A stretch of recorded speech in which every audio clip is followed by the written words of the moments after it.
Baiklah, di sini saya akan menjelaskan tentang profesi, kemudian profesionalisme. Apa saja sih yang saya akan jelaskan untuk bagian profesi, yaitu ada pengertian, kemudian karakteristik, dan untuk profesionalisme ada pengertian, ciri-ciri profesionalisme, dan aspek-aspek profesionalisme. Baiklah, langsung saja untuk pengertian profesionalisme, yaitu biasanya dapat diartikan sebagai suatu kemampuan dan keterampilan seseorang dalam melakukan pekerjaan menurut bidang dan tingkatan masing-masing. Dalam keseharian, profesionalisme dipahami sebagai cara bekerja secara profesional, menguasai bidang kerja, kreatif dan inovatif untuk menghasilkan kinerja yang tinggi. Kemudian untuk ciri-ciri profesionalisme yaitu punya keterampilan tinggi dalam suatu bidang serta kemahiran dalam menggunakan peralatan tertentu. Kemudian kedua, mempunyai ilmu dan pengalaman serta kecerdasan dalam menganalisis suatu masalah dan peka dalam membaca situasi. Kemudian untuk aspek-aspek profesionalisme yaitu yang pertama, aspek potensial, bahwa setiap tenaga kerja memiliki potensi-potensi herediter yang bersifat dinamis yang terus berkembang dan dapat dikembangkan. Potensi-potensi itu antara lain yaitu daya mengingat, daya berpikir, bakat dan minat, motivasi, dan kemudian potensi-potensi lainnya.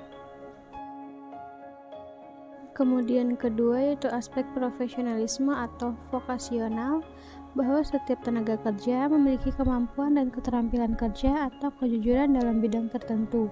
Dengan kemampuan dan keterampilan itu, dia dapat mengabdikan dirinya dalam lapangan kerja tertentu dan menciptakan hasil yang baik secara optimal.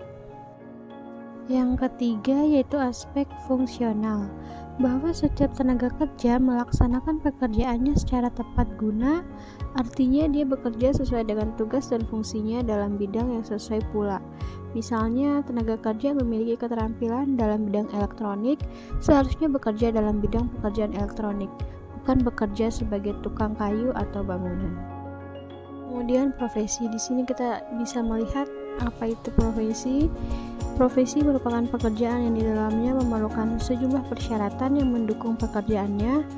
Karena itu, tidak semua pekerjaan menunjuk pada suatu profesi. Dengan demikian, profesi memang sebuah pekerjaan, tetapi sekaligus tidak sama begitu saja dengan pekerjaan pada umumnya. Profesi mempunyai tuntutan yang sangat tinggi, bukan saja dari luar, melainkan terutama dari dalam diri orang itu sendiri.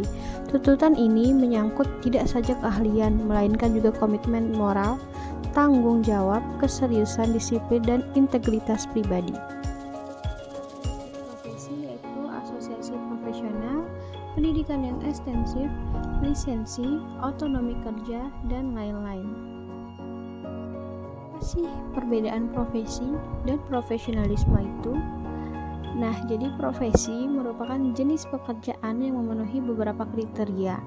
Sedangkan profesionalisme merupakan atribut individual yang penting tanpa melihat apakah pekerjaan merupakan suatu profesi atau tidak.